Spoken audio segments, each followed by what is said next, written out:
Bismillahirrahmanirrahim. Starting in the name of Allah, the most merciful and the most beneficial. Assalamu alaikum, you all, and very good evening to everyone. I hope you are well and doing well. You all know my name is Kasim Khanzada. I am the graduate of NDU from International Relations Department, and I am also a coordinator of International Institute of Regional and International Studies. Today we will host our guest speaker, renowned personality of Karachi, and also our Facebook friend. Mashallah, he's expert, international relations expert, and in expertise, we sometimes we see him, Dr. Professor Moonis Ahmar. He's currently executive director of International Relations Academy in Karachi and former dean and faculty of social science from the University of Karachi. He's distinguished scholar of international relations and his decades of experience in international relations and political science, serving in the international relations department all over Pakistan, real known speaker, and I know most of the people know him, and I also know him. Sir, over to you, and you should start. Firstly, I will tell the topic about the recent development of the Saudi and Pakistan. In fact, our recent today's topic about Saudi and Pakistan, the implication in the South Asia. Sir, over to you, and thank you to honor us and give us time to its meanings a lot for new think tank like us and youth. You give initiative and give us time. Thank you so much. Over to you. Thank you very much. It's a pleasure to be with you people. And the topic which has been assigned to me, or rather I assigned that topic, is about the changing dynamics of Saudi-Pak relations and its implications on South Asia. Well, it has to do with a recent development whereby a couple of days ago, Pakistan and Saudi Arabia signed an agreement, a pact, mutual defense pact, or a treaty, whatever you may call. But let's call it a pact, a defense pact, signed by Saudi Arabia and Pakistan.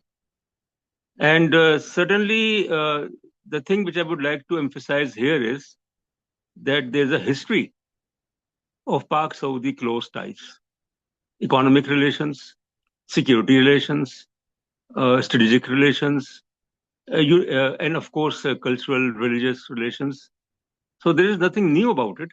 But what is new and what is, I think, maybe a matter of concern for some circles is that in case of an aggression against Saudi Arabia, Pakistan will assist. In case of aggression against Pakistan, Saudi Arabia will. So that's something which is new as far as this relationship is concerned. A lot has been said in the last 3-4 days about this pact.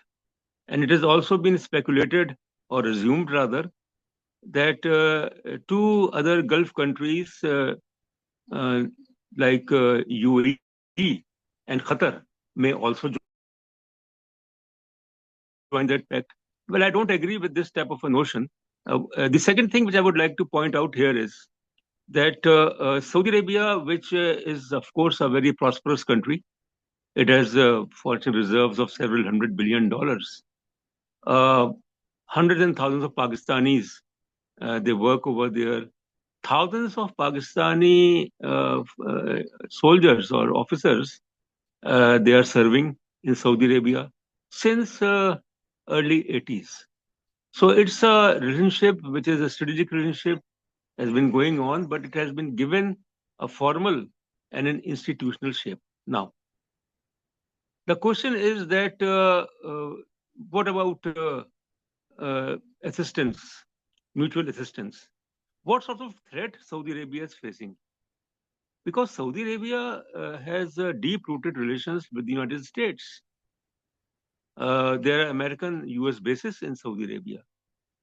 What has changed is basically that after the Israeli attack over Qatar a week ago, maybe more, that really jolted the GCC countries, Gulf Cooperation Council countries, the Arab world, the so-called Muslim world, that if Qatar can be targeted by Israel and can get away, and there was only a lukewarm or muted American, criticism over the Israeli attack over Qatar.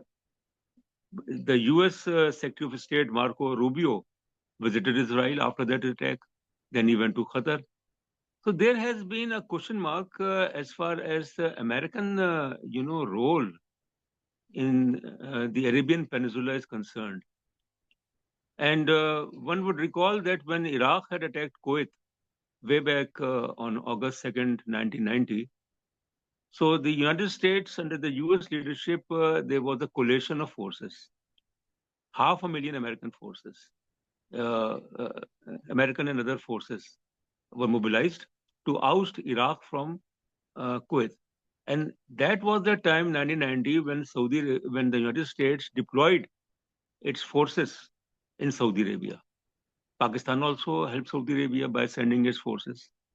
So the threat, basically, I'm surprised that when there is an age-long American strategic military ties with Saudi Arabia, why Saudi Arabia is feeling insecure? And the reason is basically, or there is the apprehension or the calculation on the part of the Saudi leadership that Saudi Arabia may be attacked by Israel. I don't think so. I think it will be too much to expect. Qatar was basically a tiny state, but Saudi Arabia is not that easy. It's not an easy target. But certainly, after the Israeli attack over Qatar, the Saudis got apprehended. There were apprehensions among the Saudis, and then they approached Pakistan. Now, I think Pakistan should make use of this type of a new relationship with Saudi Arabia, a mutual defense pact. The second thing, or rather the third thing, which I would like to spell out here is, if we follow what and how the Indian analysts or the Minister of External Affairs India has reacted to the Pak-Saudi, defense pact. Very interesting, because India commented and said that, well, we have strategic relations with Saudi Arabia. I mean, around 1 million Indians are working over there. Trade between Saudi Arabia and India flourishing, and Saudi Arabia has very close relations with India. And Saudi Arabia in the past never ever supported actively Pakistan whenever it was facing, the Indian threat. But Saudi Arabia played a role. If we revert back to 2019, when there was the crisis in the winter of or early spring of 2019, February 2019, Balakot and things like that, and there was a threat of war between India and Pakistan. So United States and Saudi Arabia also intervened. So we should look at the Indian perspective from the standpoint that Saudi Arabia will never ever take a position against India. Cannot afford to because of the obvious reasons.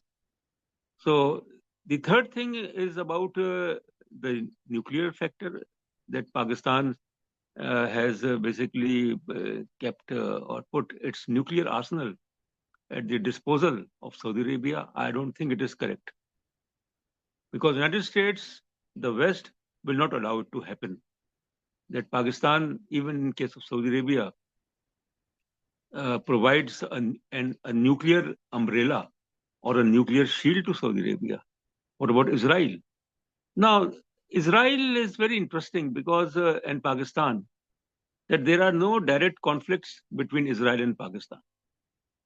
Palestinians have conflict with Israel, Syria, Jordan, Egypt used to have in the past, Lebanon. But Pakistan has no direct conflicts with Israel. But then there is an emotional and sentimental attachment as far as the Palestinian cause is concerned. And Pakistan has not recognized Israel.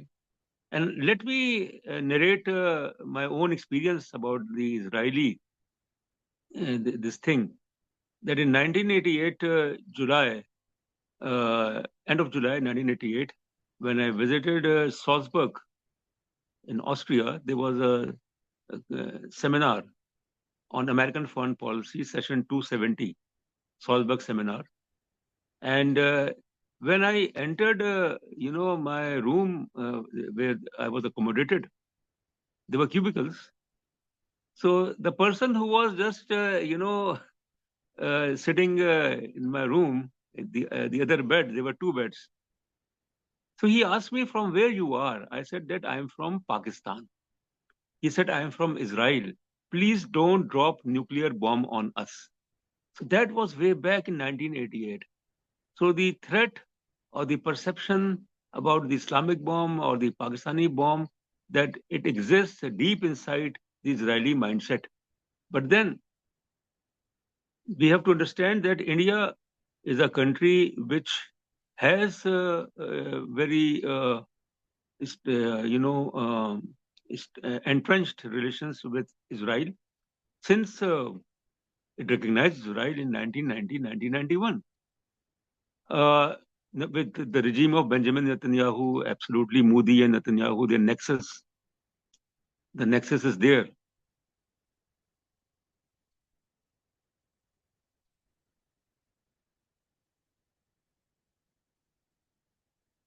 The nexus is there.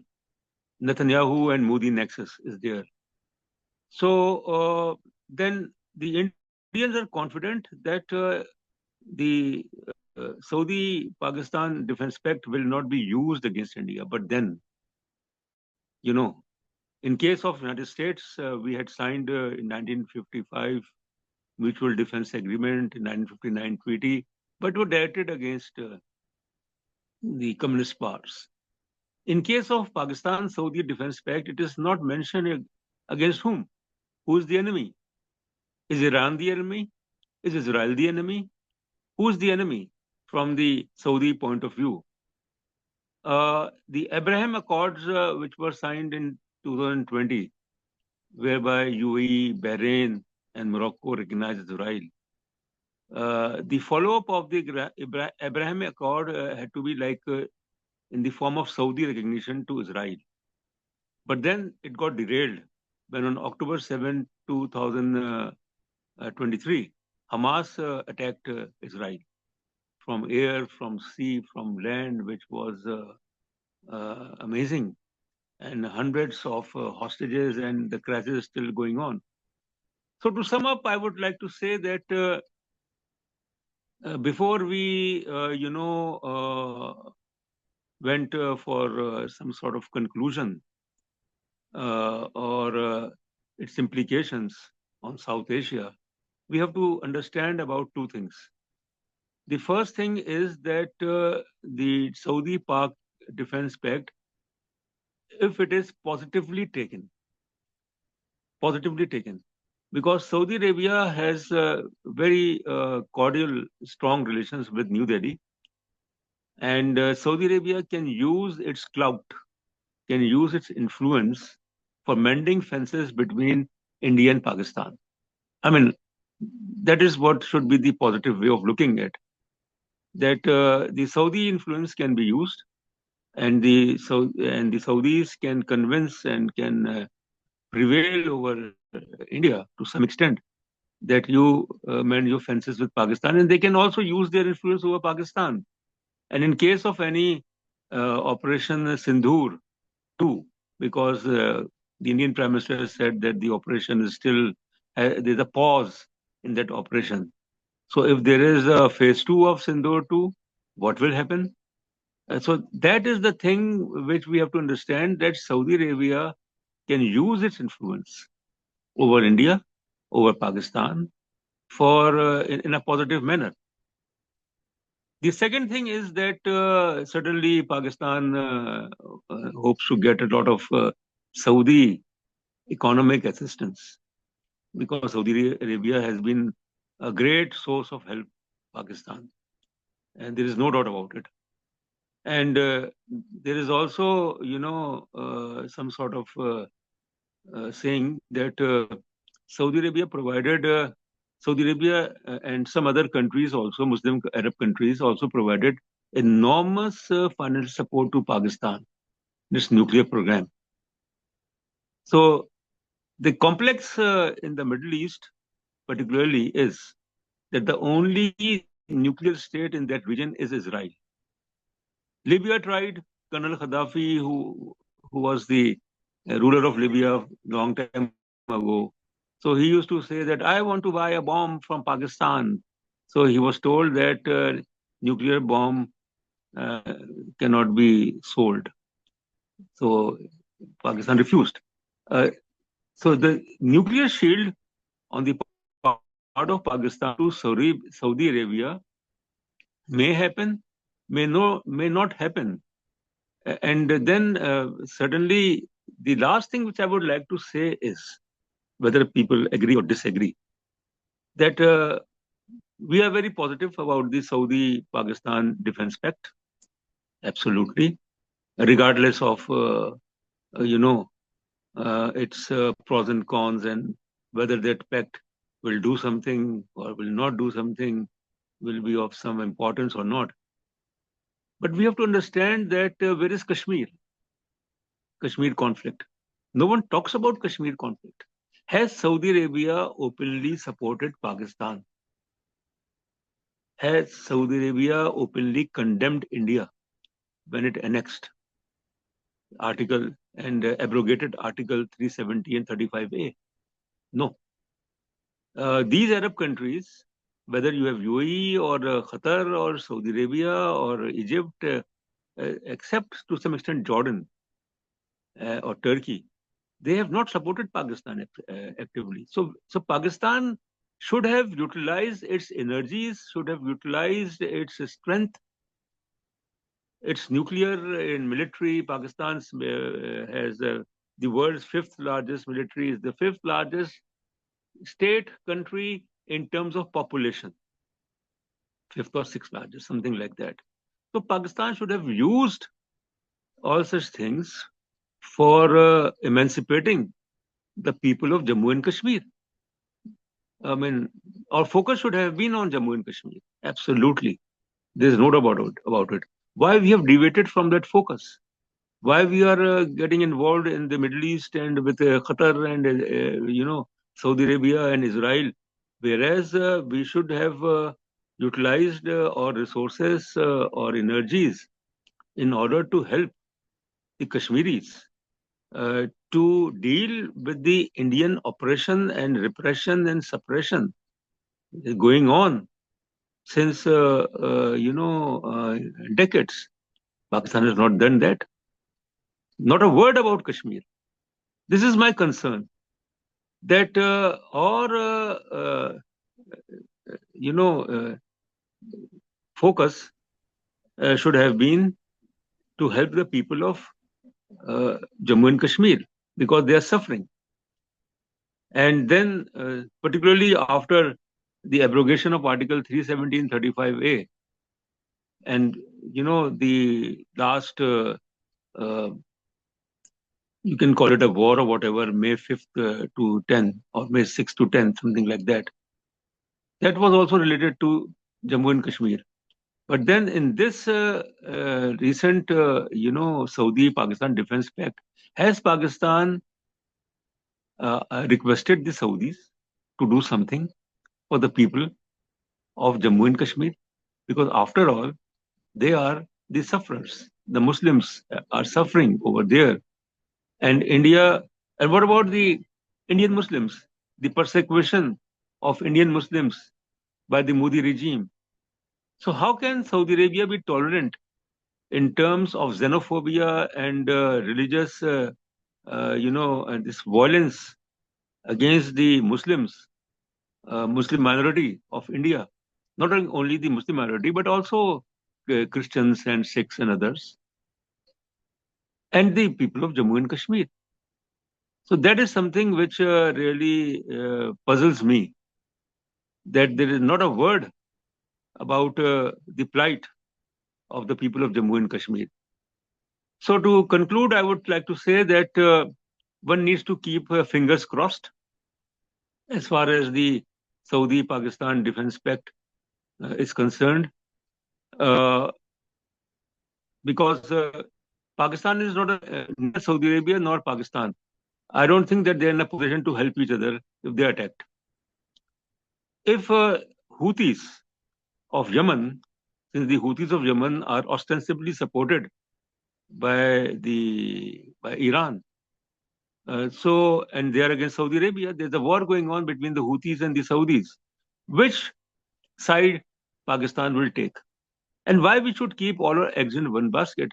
Pakistan's policy should be of self-reliance instead of, having expectations for financial assistance and to roll over the loans. The Saudis have been rolling over the loans, and this is what is Pakistan's fear, that if UAE and Saudi Arabia or China, they refuse to roll over the death of Pakistan. So can Saudi Arabia do something to help Pakistan in dealing with $150 billion of its foreign and domestic debt, which is almost 70% of its GDP?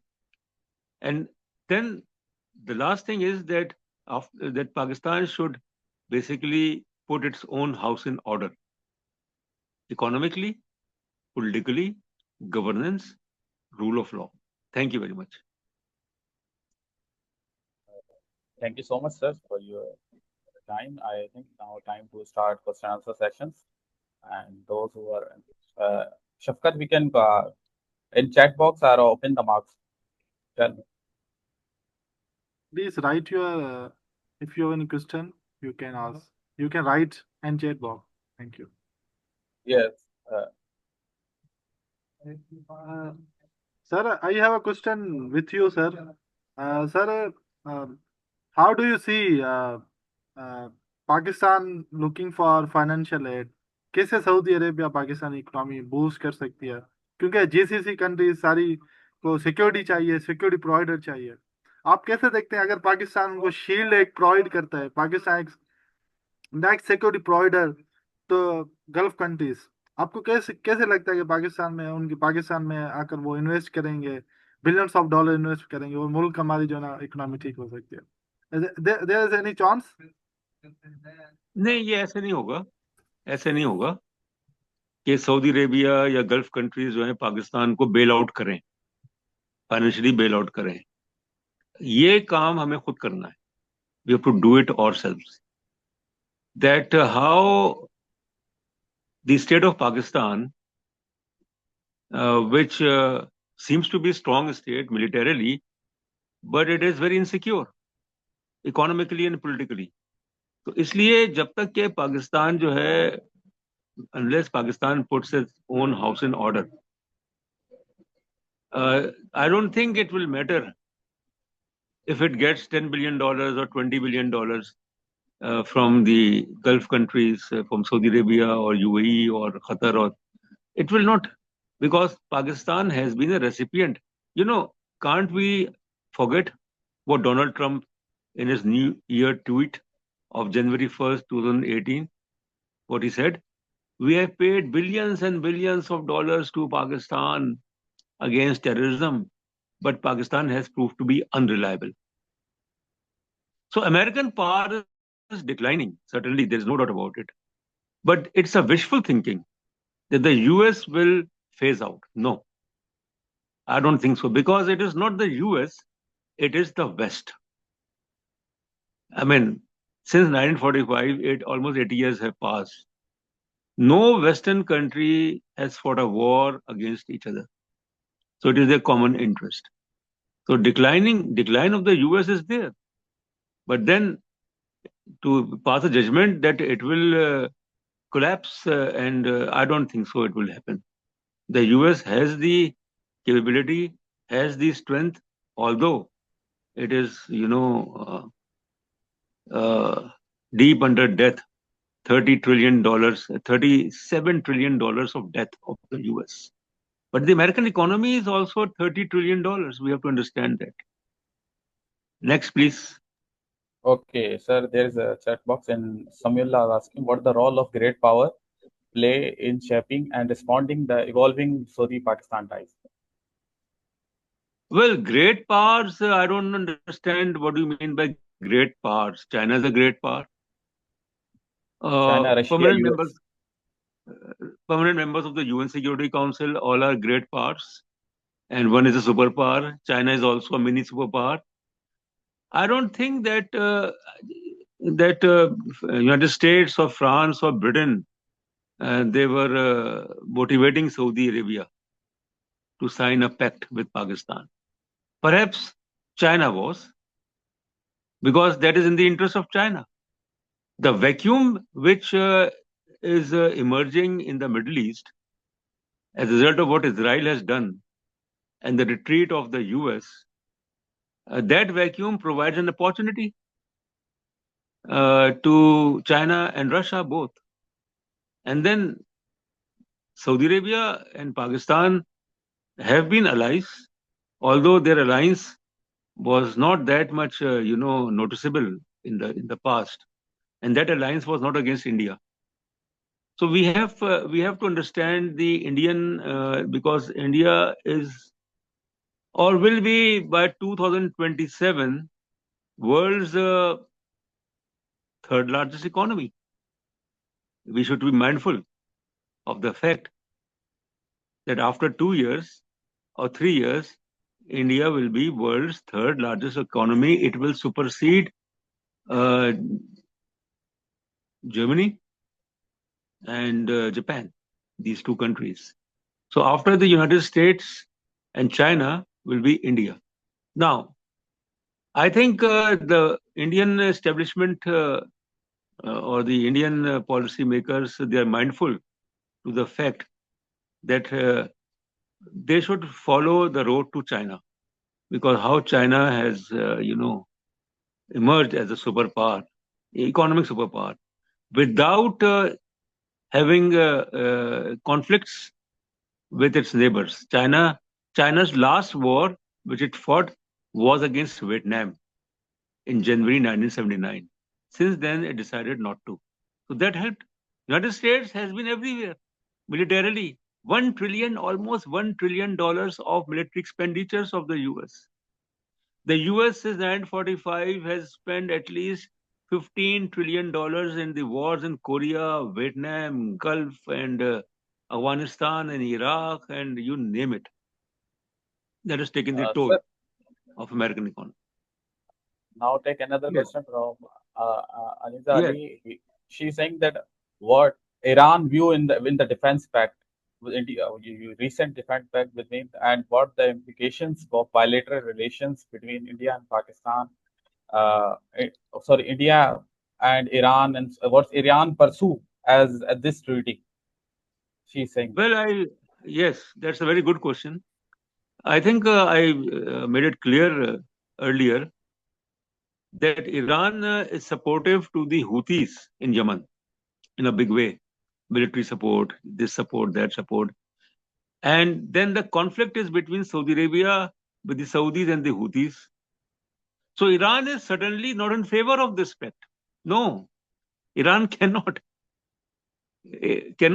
be in favor of the Pakistan-Saudi pact, because deep down there is animosity not only between Saudi Arabia and Iran, but also between other Gulf countries and Iran.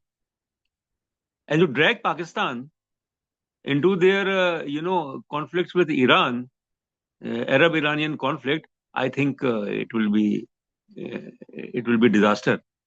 I can understand that Iran is facing issues and problems. Certainly. Sir, there is just a minute. we will take remaining time. No. Just a minute. Okay. Iran is facing its predicament that it has lost Syria, a major ally. So losing Syria is a setback for Iran. Okay, most of the students asking the questions about the Muslim type of NATO. Then in the Pakistani media and there's escalating that Muslim NATO is forming, that US, Qatar, and other countries was joined in say in the in future. I advise, What's your perception?